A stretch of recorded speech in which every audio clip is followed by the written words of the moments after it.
পাহাড় থেকে আমরা এই রাস্তাটা আয়া চা বাগানে ঢুকছি। বান্দরডোবা ঝর্ণা, মানে মৌলভীবাজার বাসী তার সিন্ধুকে যে কী সম্পদ আছে তারা নিজেরাই জানেন। আসলে এত অসাধারণ সুন্দর একটা জায়গা। তো আয়া এই ভিউটা পাইলাম আপনার পাতারিয়া চা বাগান। এই বাগানটার নাম হয়েছে পাতারিয়া, পাহাড়ের নাম হয়েছে। যান যান, আটতে পারবা না?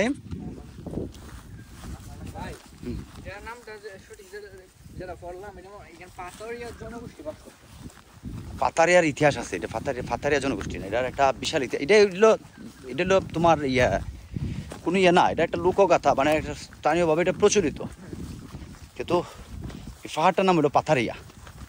তোমার এটা নিয়ে অনেক আছে, ইতিহাসবিদদের বিভিন্ন আছে।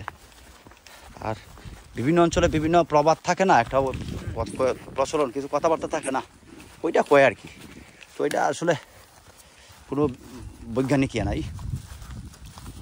তো এইলো আমরা এখন ফিরার পথে আছি।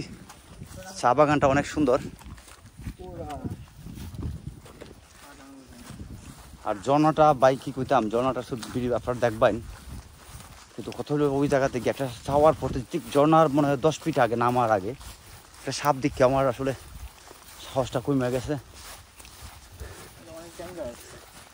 এবং আশ্চর্যজনক বিষয়, আমরা এতগুলো মানুষ গেছি, তার ভিতরে একটা ভয় না। আমরা ফিরা অল্প সে একই জায়গায় বসে আছে গাছের মধ্যে।